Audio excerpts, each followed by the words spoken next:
Well, a very good morning to everybody. Happy New Year to those who we haven't been able to talk to or to see each other yet this year. A good morning as well, and not only to everybody who is here physically, but also those of you who are watching us online. The event is being streamed live on Facebook. And hopefully a lot of people are going to be joining us online since we have these pandemic restrictions at the moment. So it's really important to us that you're here. Why? Because a lot has been happening in Cyprus over the last 18 months, I would say, since the pandemic started. And before we begin our presentation, there's a few things I want to say. The first is about the crowd. The digital crowd, but also everybody who is here. There's a reason why you're here. There is a common denominator. Most of you either work in tourism, or you have something to do with tourism, or you fund the tourism industry. So we feel that it's very important that all these actions that we've been undertaking over the last 18 months, that you are well aware, so that you are able to pass them forward too. It's not enough just for the Ministry of Tourism to be doing things when nobody else follows or nobody else is aware. Hence, the little cards you have in front of you with a little message of, let's pass it forward. Let's all do something together to take the country forward and to show the world that this is a great tourism destination. The second thing I want to say is related to the title. We could have easily said or used the title Repositioning Cyprus Tourism. Instead, we use the word repurposing. Why? Because repositioning is about a marketing product. You take a chocolate, you change its wrapping, and you put it in a new segment of the market. This is not what it's about. What is happening in Cyprus now is repurposing, because repurposing has a deeper meaning. Repurposing is not only about how we promote the destination, it's also about how we treat it, what we take out of it, what we give back to it. So it's a more holistic point of view. And this is very important for you to keep in mind. Today is not about marketing. Today is about changing what we stand for in order to move forward with the times. The third thing I want to say is this. During the pandemic, I've heard a lot of countries, and especially tourism ministers, say that they want to build back better. Fair enough, I respect that. But since the pandemic started, we promised ourselves in the Ministry of Tourism that we would not only talk the talk.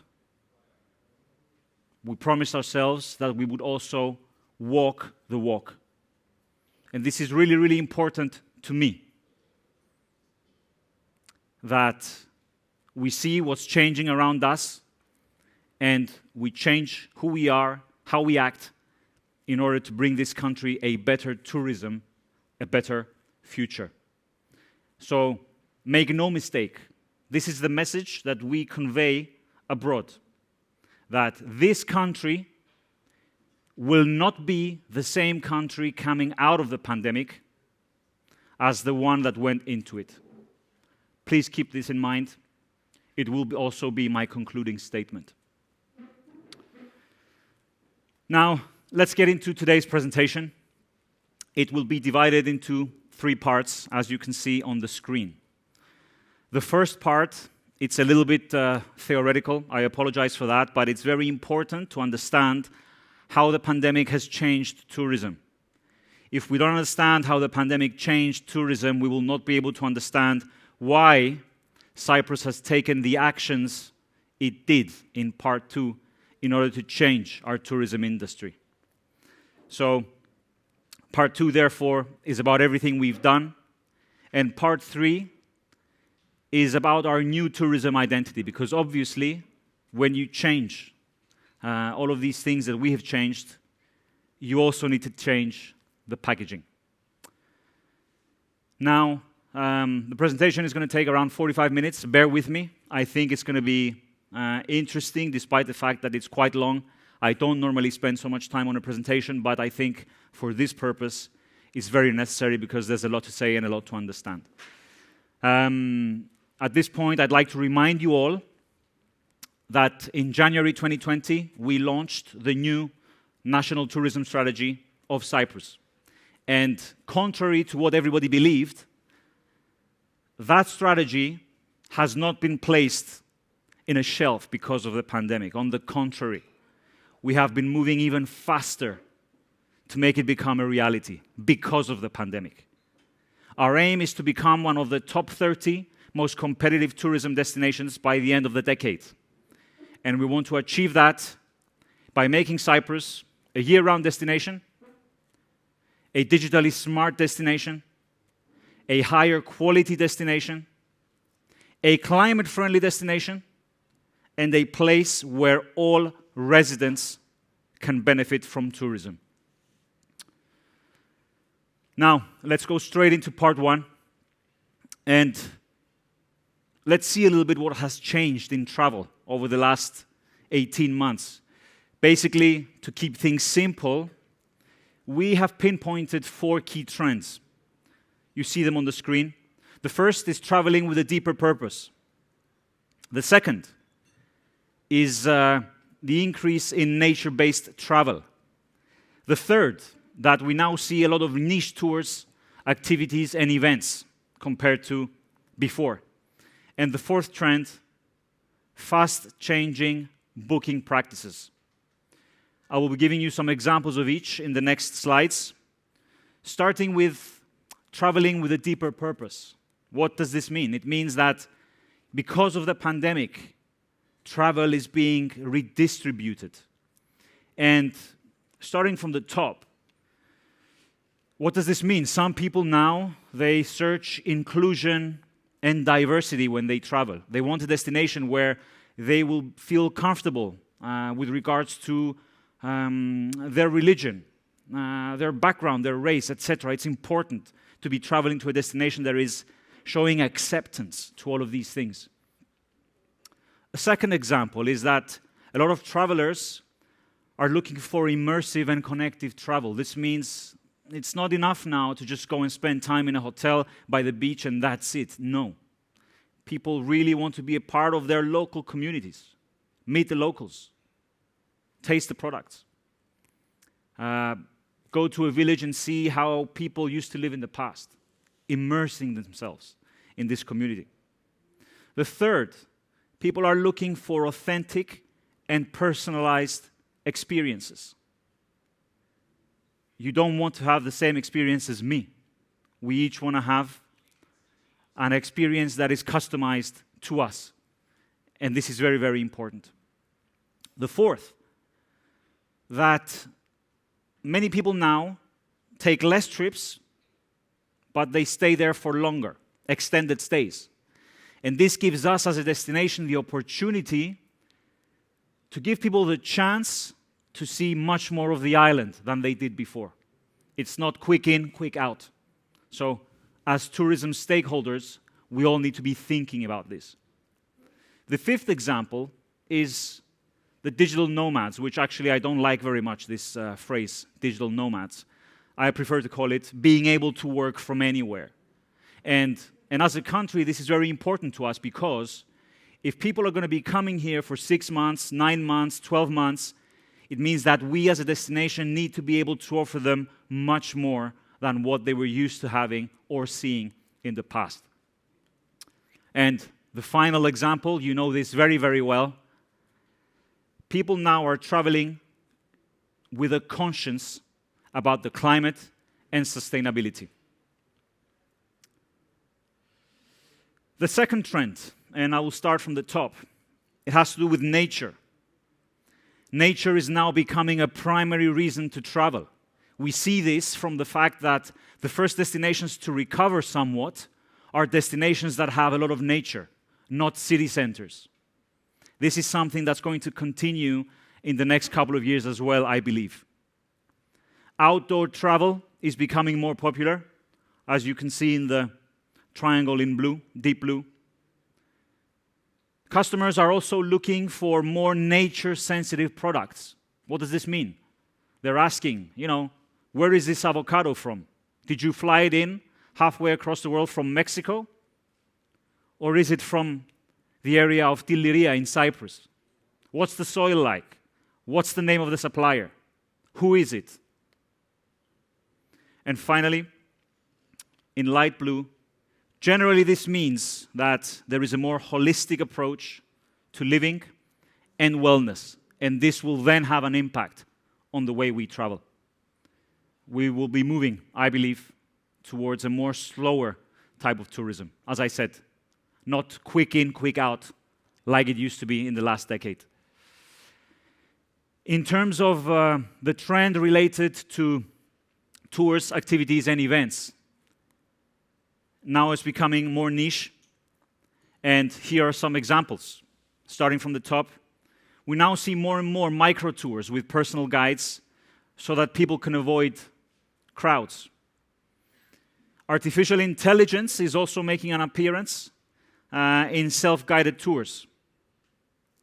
Events like today's event are becoming hybrid. Look at us. There's 60, 70 people here, but there's maybe hundreds watching us online. So I think this is here to stay. The fourth example, extended team-building events. What does this mean? It replaces office networking because, let's think about it. From the moment that the majority of people are actually working from home at the moment, or a significant proportion of companies abroad will ask their staff to work from home. What does this mean? They get less opportunities to see their staff. The staff has less opportunities to network with each other. So we as tourism stakeholders, maybe we need to be going out a bit more and saying, hey, I'll take the example of Google. Okay, Google. Would you be interested to maybe bring 100, 200 of your staff to Cyprus for a working holiday for a couple of weeks? So different mindset, different approach. And the fifth example of these changes in niche tours and activities is that, unfortunately, there is less advanced planning and less committed contracts. A lot changes at the very, very last minute. Now, the final slide to part one, it has to do with trend number 4, fast-changing booking practices. And this is really, really important. There's a growth all the time in individual bookings. A lot of these bookings are flexible and last minute.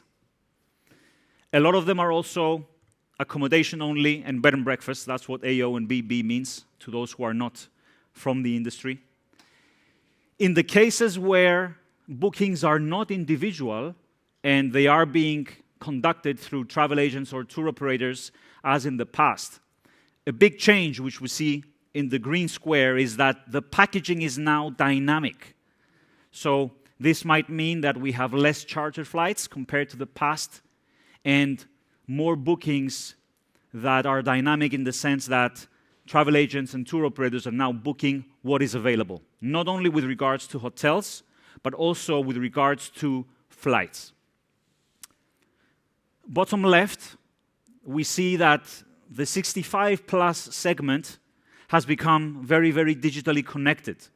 And keep this in mind, because it means that the 65-plus segment has undergone a significant training over the last 3 years. A digital training which would normally have taken 10 years. They have learned all of these things in 3.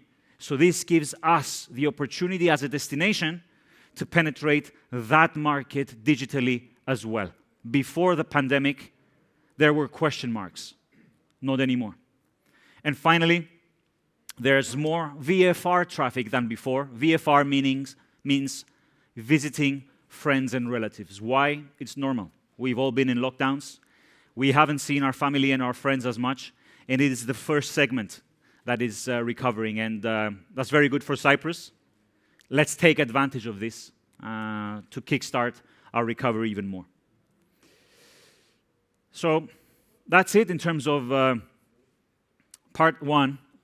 Sorry that it was a bit theoretical, but it was necessary. I think now you have a basis to understand why we have undertaken the actions that you're going to see now in part two. So, our actions, I could say that they are on 4 fronts. You can see them on the screen. The first is rural integration and inclusion. Really, really, really important to us. I tie that back with what I said in my introduction. Making Cyprus a place where all residents can benefit from tourism. Hence, the rural integration and inclusion. Second, we've spent quite a bit of money in the last 18 months to improve infrastructure, especially in special interest tourism. I'll give you some examples as we go along. Third, we will be using significant funds from the EU over the next 5 years to make our tourism industry more resilient and more competitive. Again, I will explain how in a little bit. And finally, and we're very proud of this, we have launched 12 product labels which are going to help Cyprus show the world in an easier way what we're about. I'll give you an example. If I say we have great food, okay, I'm sorry, everybody can say that. But if I say that we have Cyprus breakfast, automatically you understand, it speaks for itself. This is something specific and particular. So, in terms of rural integration and inclusion, what does this mean? It means that we're trying to put tourism at the heart of our local communities. And we have undertaken a lot of actions towards that direction. For example, and I start from the top, together with other ministries, we are drafting a law which hopefully will pass from Parliament by the end of this year, which will allow stays, accommodation basically, in farms and wineries. This was not allowed until now. And I think it's going to give a new impetus to Cyprus. Countries like Austria, Switzerland, Italy, it has been possible. In Cyprus, it has not been. So now those countries are going to face our competition as well. Our ambassadors are here. It's great. You heard it here first, so you know now. The second law we're drafting is related to camping and glamping. It's a law that is going to help us upgrade the services available and the facilities at camping and glamping sites. Again, hopefully by the end of this year it will pass from Parliament. The law is ready. The third law, bottom right, is a law which again we've undertaken with several ministries, and it concerns the possibility to produce Cyprus delicacies at home. Whether that's halloumi, for example, traditional marmalades, etc. We want people to be able to create these delicacies at home, legalize them, and then be able to sell to the local vicinity, or even bring people into their homes to have an authentic local experience. The fourth thing that we have done is that we have been sponsoring fully the cost of handicraft workshops in rural, mountain, and faraway areas. Actually, we will be spending 700,000 euros this year alone for this purpose.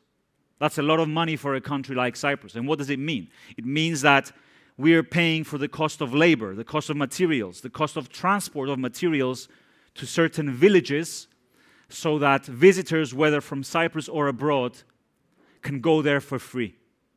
And in this way, we are supporting our artisans, our handicrafts people, our mountains, the small businesses, families. And in so doing, we help people discover authentic experiences. And this is exactly what we want.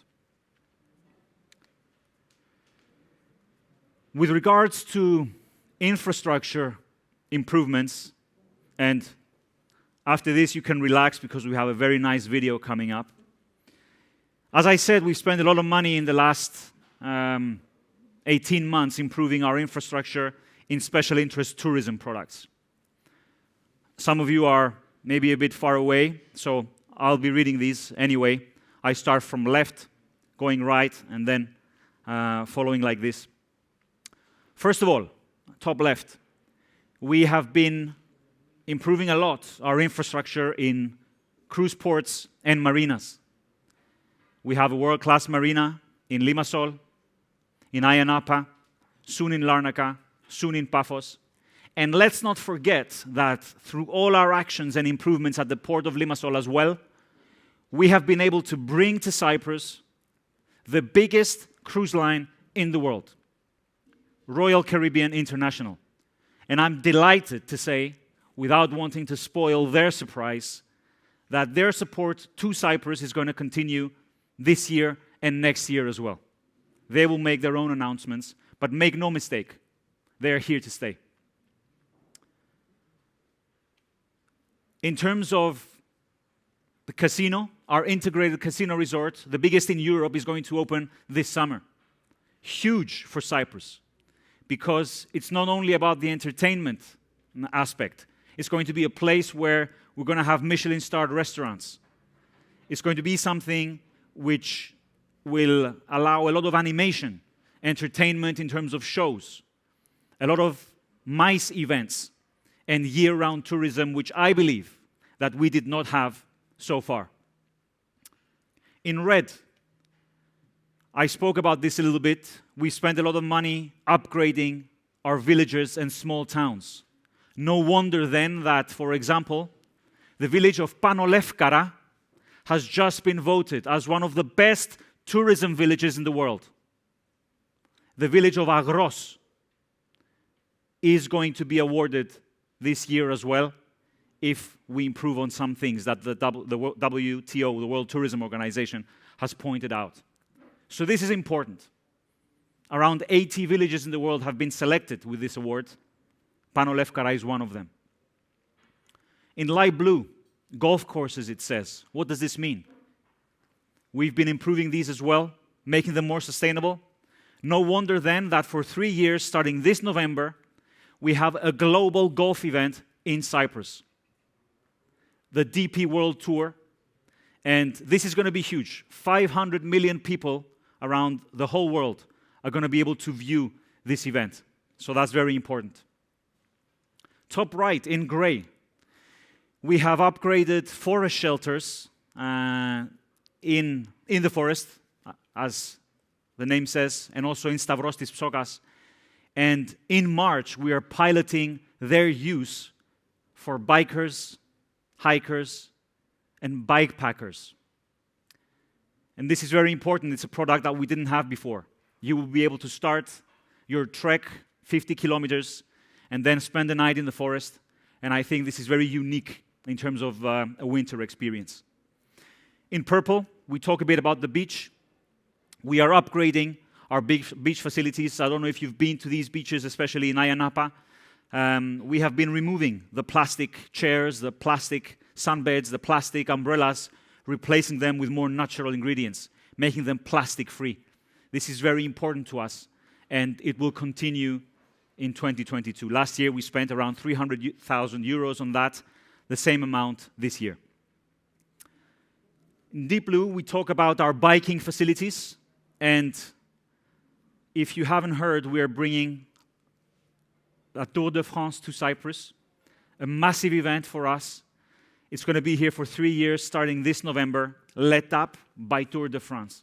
I think 3 years ago, if anybody told us, you know, Cyprus, Tour de France, I think a lot of people would have laughed. Now nobody's laughing. It's coming, and that's great for this special segment of tourism. In orange, we talk about diving centers and diving sites. And when this slide finishes, I will move on to show you a video which speaks in general about not only our diving, but also about all these special interest products. In pink, we refer to our wineries. We have been upgrading their tasting areas, and actually in November, the European sommelier competition took place in Cyprus for the first time. That's huge for us and something that we've been trying to bring to Cyprus for a long time.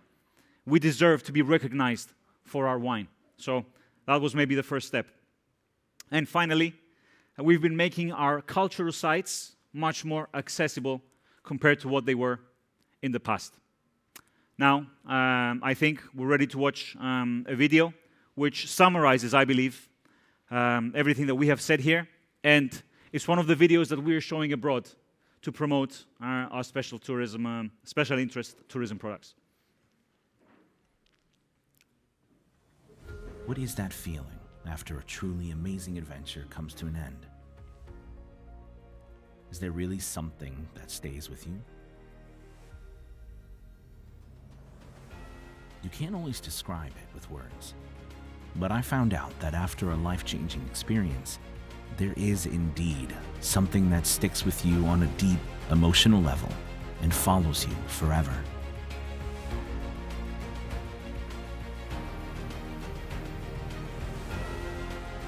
This is the story of what I have kept inside, from my adventure to the island of Cyprus. I don't know if it's the combination of breathtaking landscapes, beautiful beaches, and countless things to do, but Cyprus can awaken the most adventurous side of you.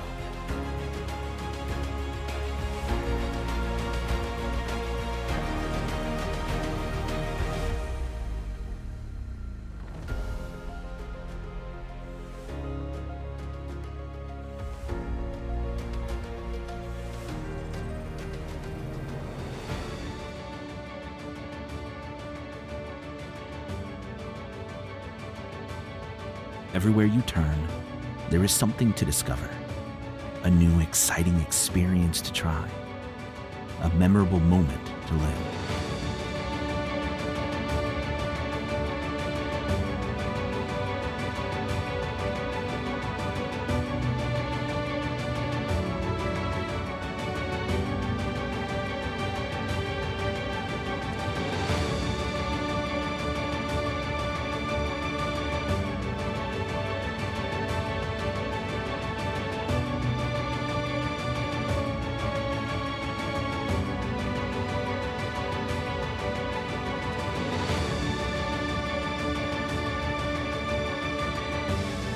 This island has a unique summer vibe, a rhythm. When listened to, it cannot be forgotten.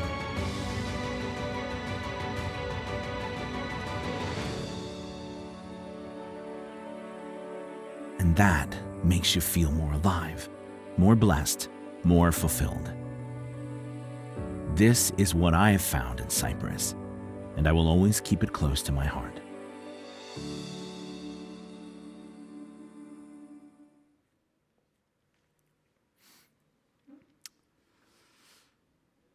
I spoke before about us also using the European Recovery Fund for the next 5 years in order to move on with our investments and improve even further, making our tourism industry much more competitive. And we will be undertaking 4 projects, which you can see color-coded on your screen. The first, in deep blue, it concerns a scheme whereby we will be asking hotels to repurpose their facilities for wellness, health, assisted living, and medical tourism purposes. This is very important because, let's be honest, we have a fantastic climate.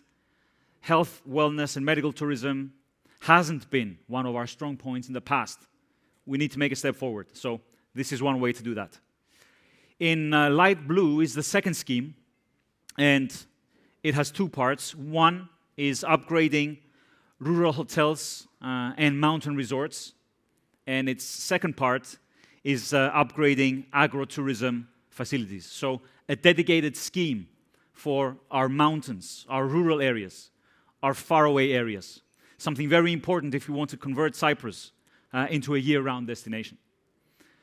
Bottom left in red, we will also be using a scheme to further support handicraft workshops and creation of authentic experiences. And finally, our fourth scheme will be used to renovate Cypriot delicatessens and restaurants, and in general, places which offer Cypriot and Mediterranean cuisine using ingredients from the region. So, for targeted, very, very targeted schemes, at a total cost of around 40 million euros, and these are going to be given to the industry in the next few years, starting from now. By the end of June, all these 4 schemes will be up and running, and I hope that they are something that is going to be utilized with excitement from the whole industry. We now move to the final part of part 2 of this presentation. For me, perhaps the most important. This is the part where we talk about our product labels. Product labels, they help us, as you remember from the example I gave earlier with Cyprus breakfast, they help us be more targeted about what we're promoting abroad. We don't just want to be generalists. We want to show people that Cyprus has specific products. An example is the theme parks of Cyprus. What does this mean? That we have started the process of certifying theme parks, whether for entertainment, whether for education, that are of a very high standard, are environmentally friendly, and this is a way for us also to bring more investment in theme parks in Cyprus. Another label we have is the blue flags. Actually, 69 beaches in Cyprus have been given this award, but this is not actually the most important thing. The most important thing when it comes to this label is the fact that Cyprus has the cleanest waters in Europe. The European Environment Agency has tested 112 sites in Cyprus. All of them have been given a cleanliness rating of 100%. No other country in Europe can boast about this. And I want to show you a video now about what I mean. It's a video from the latest diving center in Cyprus. It's called Musan in Ayia Napa. It is the first European underwater forest. And the reason Cyprus was selected is because of the cleanliness and the clarity of our water. And it's a very environmentally friendly project. Everything that you will see in the video is made of neutral pH, environmentally friendly materials. But I don't want to spoil it for you. Let's let the video do the talking.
That's a great project. If you haven't been, I suggest you go. It's unique. As I said, one of only 3 in the world, and the first in Europe.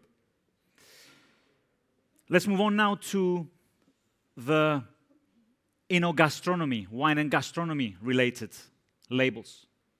We have 5 of them. One, I spoke about it before, Cyprus breakfast. As I said, it's not enough for us to be talking about wonderful food. Everybody has wonderful food. The French have wonderful food. The ambassador is here. She's looking at me. Greece, Austria, Italy, everybody has wonderful food. So it's not enough to say that we have wonderful food. We want to be talking more specifically. So we have Cyprus breakfast. What is this? It's buffet-style breakfast with Cypriot ingredients in hotels, or a la carte breakfast in various restaurants and brunch places across the destination. Our second food-related label, it's called Taste Cyprus. And this rewards restaurants, producers, and retailers in Cyprus who make a particular effort to really showcase what Cypriot cuisine is about. We reward them for using ingredients from here, taking past recipes and bringing them to the new age, bringing them forward. So there's already around 80, 90 businesses within this label, and it's very, very important to us. The third label, just launched, vegan-friendly restaurants and hotels. We have to understand that for one reason or other, not everybody eats meat, not everybody eats animal products, or not everybody wants to eat animal products, breakfast, lunch, dinner, 21 times a week. Some people want to have healthier options available. And especially when it comes to Generation Z, the young people of today, they have this ingrained already in their minds. So we wanted to create something that is going to make them feel comfortable, that they will not have trouble finding something to eat here. Hence this label, vegan-friendly restaurants and hotels. There's actually around 150 businesses already included.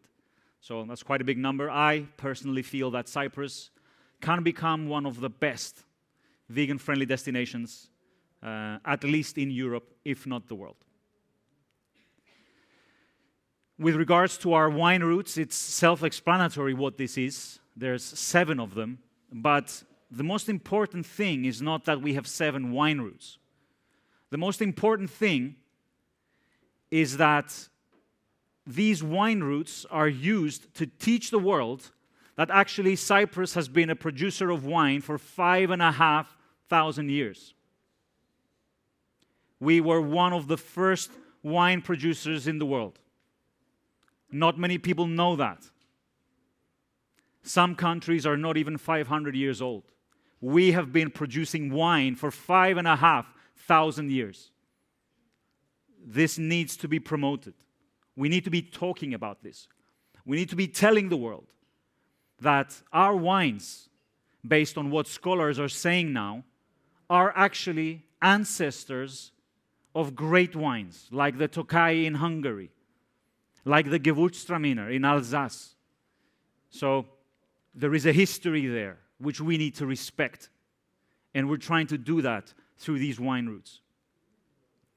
Another wine-related label we have is Le Vignoble de la Grande Commanderie. It's our Commanderia label. It showcases the 14 villages and their wineries where the Commanderia grapes are harvested. Because Commanderia can only be called Commanderia if the grapes grow in these 14 villages. So, from the whole world, there are only 14 villages that can give this name its name, and they are here in Cyprus. What is Commanderia? It is one of the most ancient named wines in the world.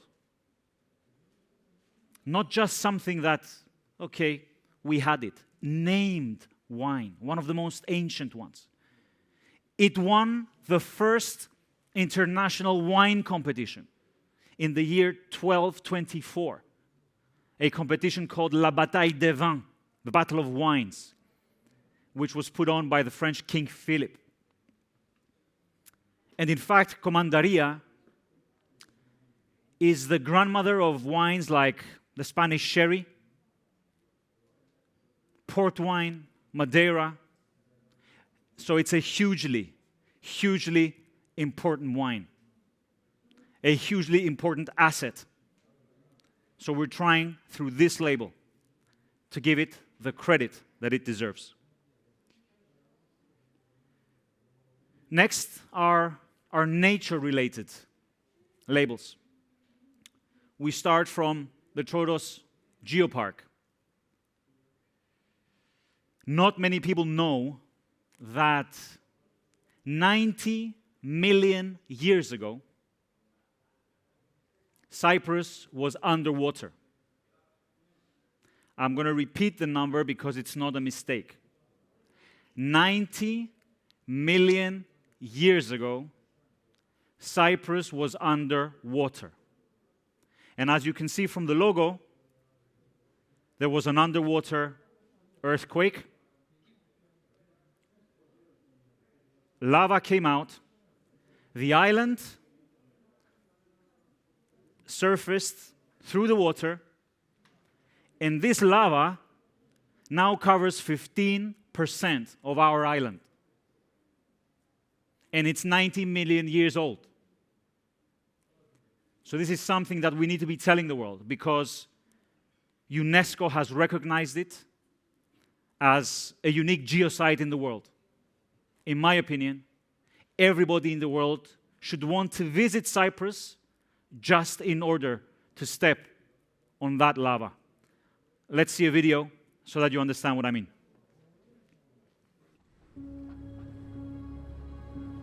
Deep in the heart of the Troodos Mountains lies a true natural wonder, a living piece of Cypriot natural heritage. A tree, older and bigger than any other of its kind. A tree with countless stories to tell. Today we set out on a quest to find the oldest and biggest Aoratos tree of Troodos Forest. Along the way, though, we made an even bigger discovery. That sometimes the journey can be even more exciting than the actual destination.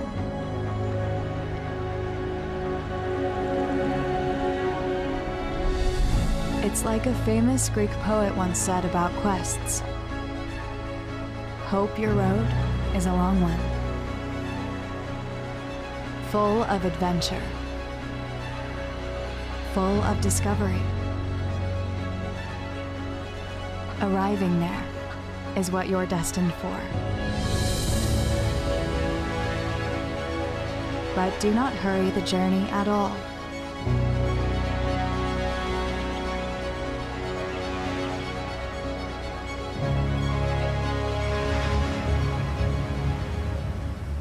And indeed, the journey left us in awe.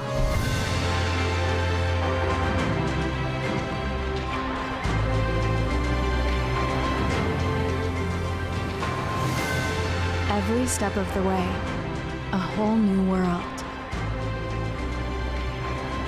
A new opportunity to reconnect with nature. Filling us with countless emotions.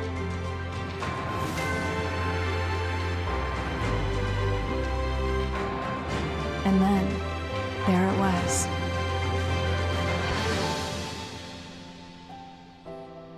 An awe-inspiring, majestic tree. A beautiful Aoratos standing strong for centuries now. Sometimes, what you are truly searching for may be closer than you thought. Sometimes, All you need is a change of perspective, a change of your point of view. So, as you see from the videos, we're now utilizing all of these assets, allow me to use that word, that our country has to change perspectives about what Cyprus is. We're creating stories around all of these things that we're lucky to have, so that people change their minds about what Cyprus is. Another label which is nature-related, it's self-explanatory, Nature Trails of Cyprus. Our vision, and hopefully it will materialize at the end of this year, is to connect a collection of villages through nature trails. So we're in the process of creating a long hiking trail, hopefully up to 500 kilometers, which will connect various small communities. And through this hiking trail, you will then be able to see a lot of authentic experiences along the way.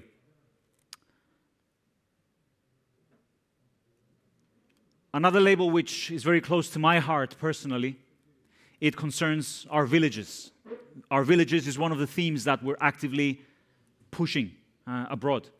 And this label is not about graffiti, okay? Colorful villages of Cyprus. I know maybe some people might have thought that, but it's about what natural colors these villages have, what sort of scenery there is, what sort of sunsets, what sort of flowers, how sustainable they are, how forward-thinking they are in terms of preservation of the environment. And villages across Cyprus are able to apply to join this label and be certified by us. So hopefully, over the next few months, we will be able to certify 15 or 20 of them, so that in this way, we will be able to promote these villages in a targeted way abroad. And ultimately, what we're trying to do is show the world, and especially those people who live in these villages, that they can stay there, they can continue to live there, that there is a lot to do which is related to tourism. We also have a video for this. I'd like to show it to you, please.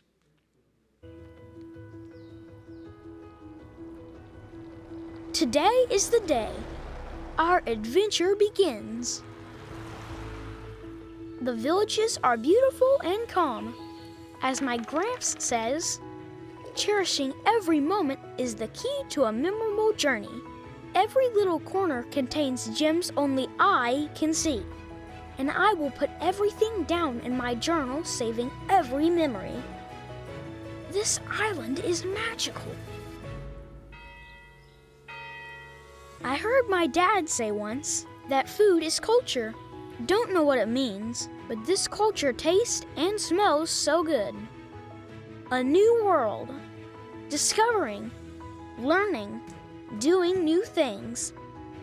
This collection of special family memories will always hold a special place in my heart.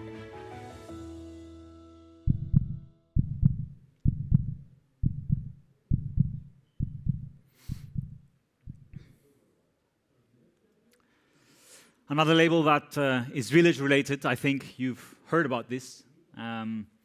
We're actually very proud of it. For 4 weeks during Christmas, we took 5 villages, we dressed them up Christmassy, and we called them the Christmas Villages of Cyprus. And that was a test run, so that next year I mean, at the end of this year actually, these 5 villages become 10 or even 15. I think it's something that can change people's mindsets about what Cyprus is. And if I am honest, we got the idea from France. Thank you, France. We visited a few villages recently, and they've done a fantastic job for the last 30 years. And when I asked the local mayors, why did you do this all these years ago? They said, we needed to show the world that we are also a winter destination, a year-round destination. And one thing led to the other, and we decided to try it. It was very successful. It created a lot of excitement, and I'm delighted to inform you today that we will be continuing this on a yearly basis. And from this coming winter, hopefully, as I said, it will be 10, 15 villages, not only in the mountains, but across the whole island. So I think this is going to give us a new impetus when it comes to year-round tourism. Our final label, and one which actually brings everything together and under one umbrella. It's called the Heartland of Legends, our baby and our pride and joy. Because this label is a 3,000-kilometer umbrella under which every single authentic experience in Cyprus is going to be promoted abroad. What's important about this route is that it passes exclusively from the rural, mountain, and faraway areas of Cyprus. What's also important is that it is also a digital route, which means that, yes, the experiences on it can be sold as part of a package, but they can also be booked individually, meaning that it can give every visitor a customized journey, a customized holiday, because this is what it's about, and this is exactly what Cyprus is going to be about going forward. This is exactly the message we want to bring about, that Cyprus has a vast array of authentic experiences which you can all customize according to your needs, according to where you want to go. What do I mean by authentic experiences? Being able to go to somebody's home and see how they make halloumi, how they make jam, how they make traditional chairs, going to a winery, picking grapes, making wines with the team, going to a farm, helping them clean up and take care of the animals. All of these things are being promoted under this label. Why Heartland? Because, as I said, it passes from the heartland of Cyprus, the rural, the mountain, and the faraway areas, not from the coast. Why Legends? Because this country has a history of civilization dating back 11,000 years. Through these 11,000 years, many nations passed from Cyprus. The Ottomans, the Byzantines, the Lusignans, you name it, they were here. They did not just pass to drink a coffee. They were here for decades and centuries. They left something. They left parts of their language, their culture, their food. And they left stories and legends. So this is why this fantastic label is called Heartland of Legends. And it's customizable to each and every one of you. And again, I have a video that is going to tell the story much better than I can, I believe.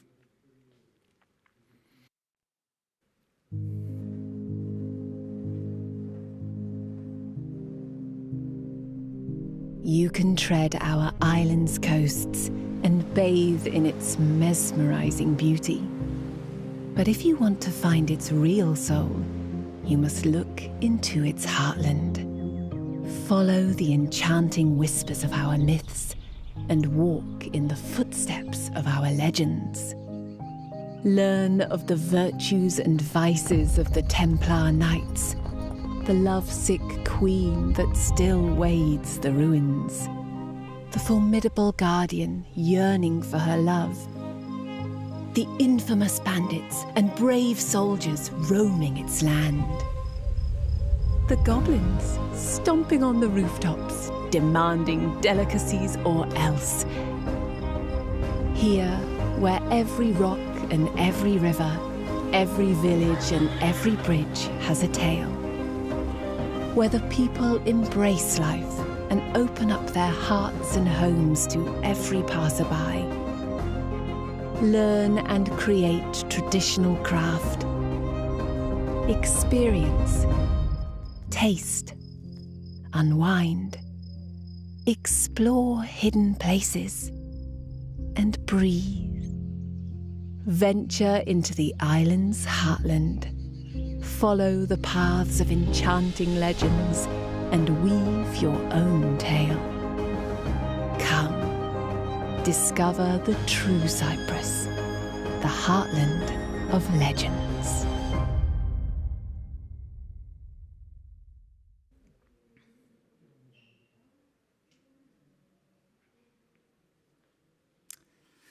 So that brings us to the end of part 2. There's only around 10 minutes left, so then we will have a fantastic Cyprus breakfast.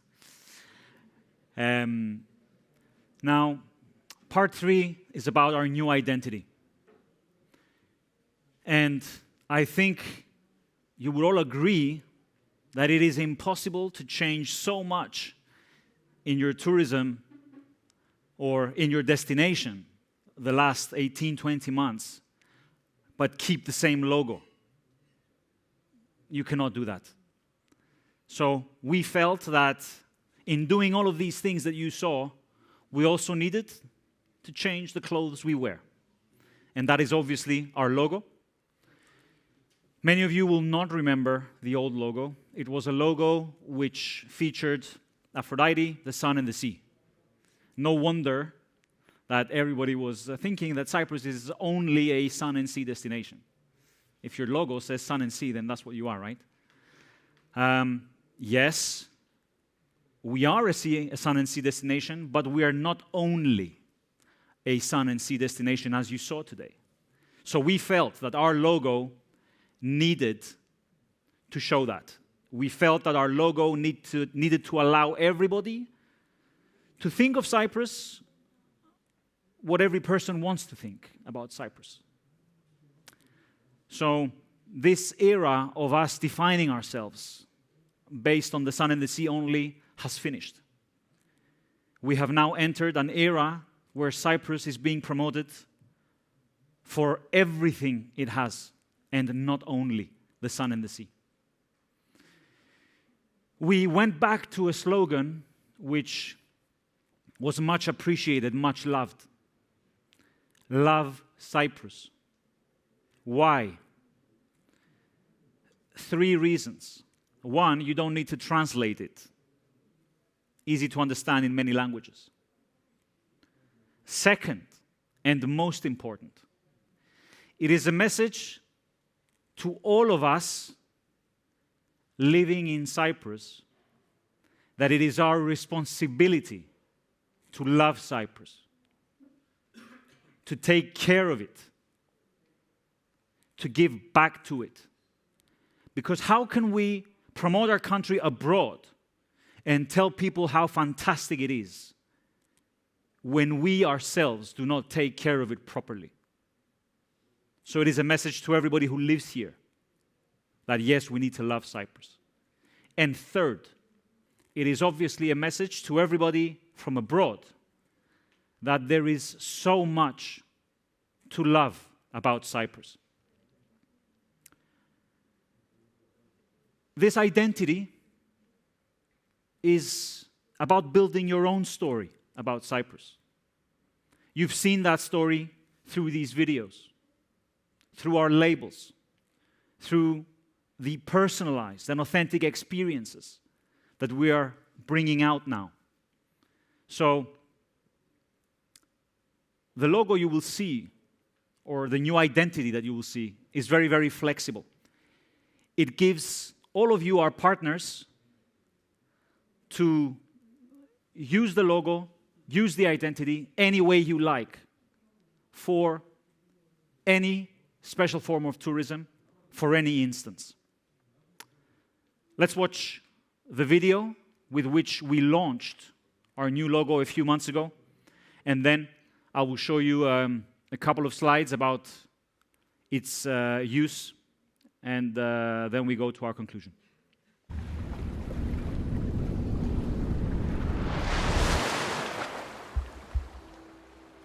Touch me.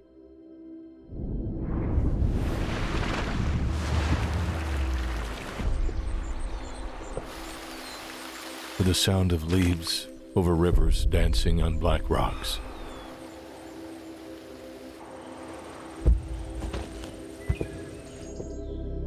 Embrace me with the smell of jasmine climbing on wooden balconies.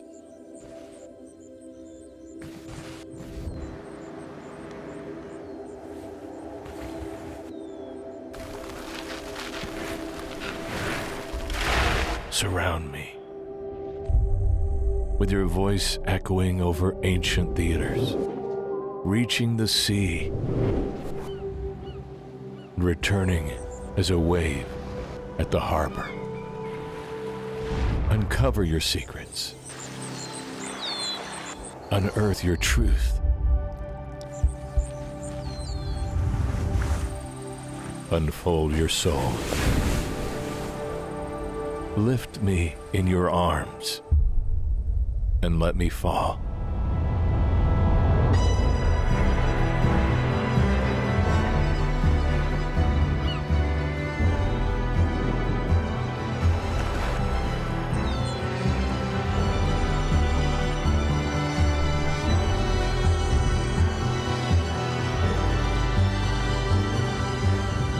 In love with the island that has no end.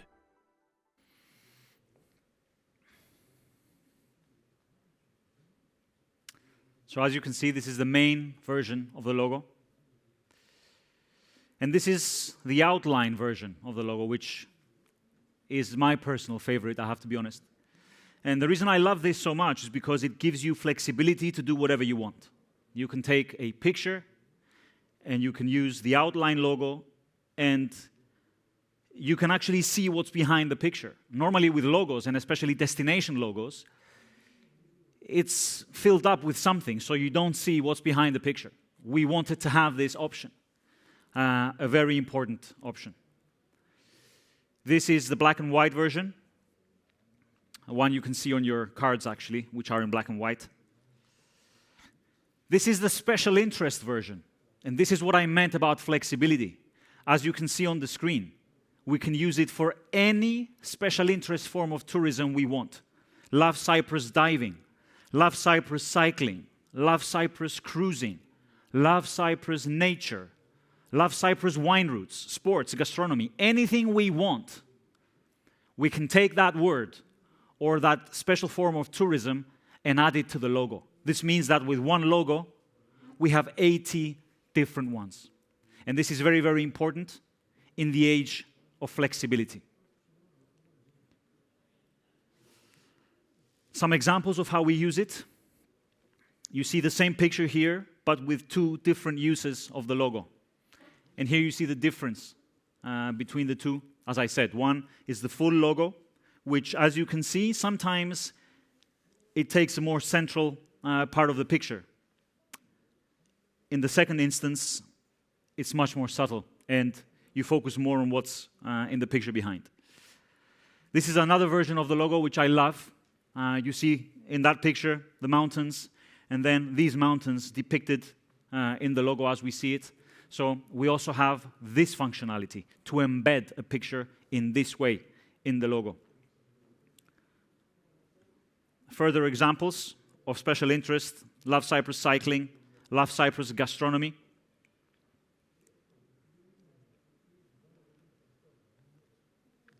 Nature, history.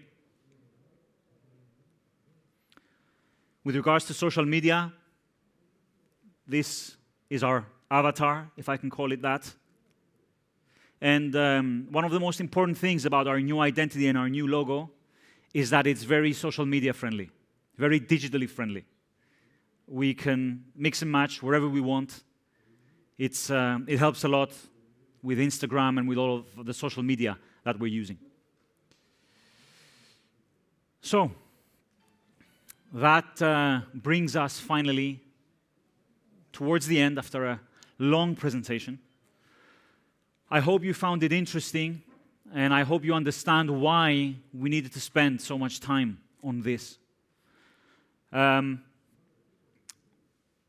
You know, going away from here today, because we said a lot, we saw a lot. There's two things that I would like everybody to keep.